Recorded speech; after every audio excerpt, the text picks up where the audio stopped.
to protect and to serve, faithful unto death, to protect with courage and to serve with compassion.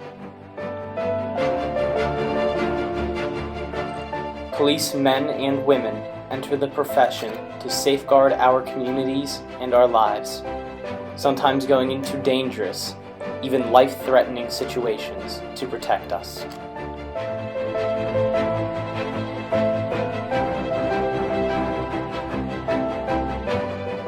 But police departments have significant power within the investigative, transportation, and judicial systems.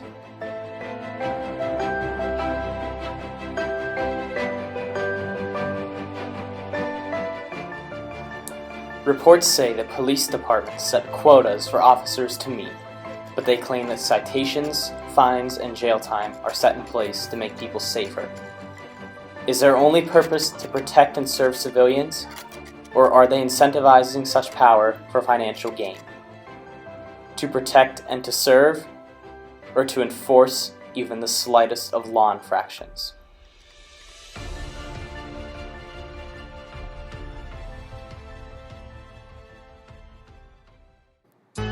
Starting in the 1830s, centralized preventive police forces began springing up across the United States.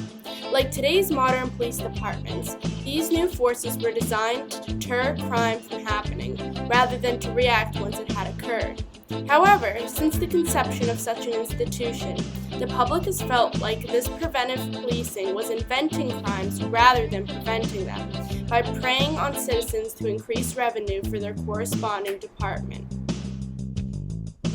Policing in the United States is something that has become a controversy in the last few years because of recent events in the media and how we perceive cops.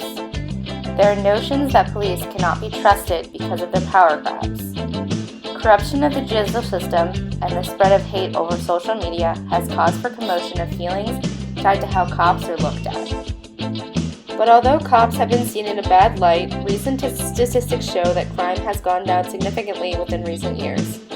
According to CNN, violent crime in the U.S. has gone down for 5 years in a row since 2011. Such things as homicides have dropped 50%, property crimes have gone down 5%, and all other forms of violent crime have gone down 75%.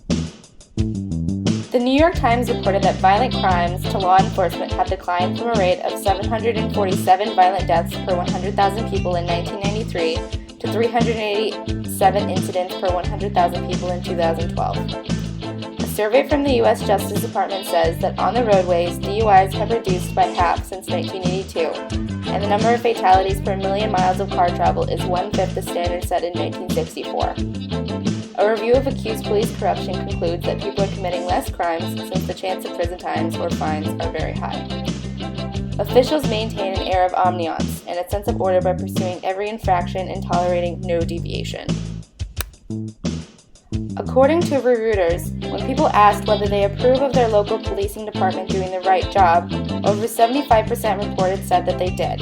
This approval was high among African Americans and whites.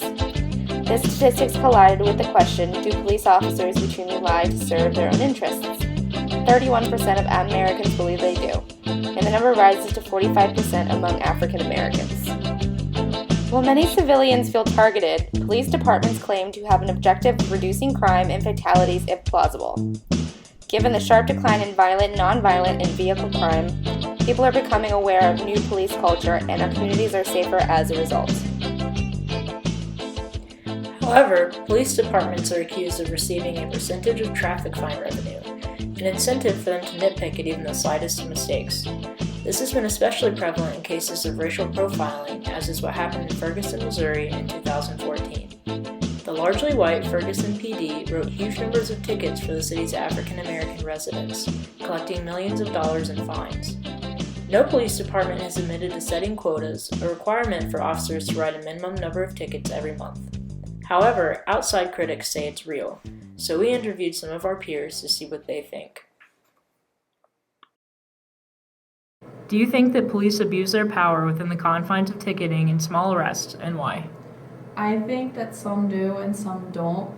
I actually had an experience where I was in the car with my mom and she got a ticket because she didn't stop long enough, and she did stop at the stop sign, but she just didn't stop long enough, and so he gave her a ticket, and I don't think that was very reasonable. But I do think that I think some police abuse it, I think some don't.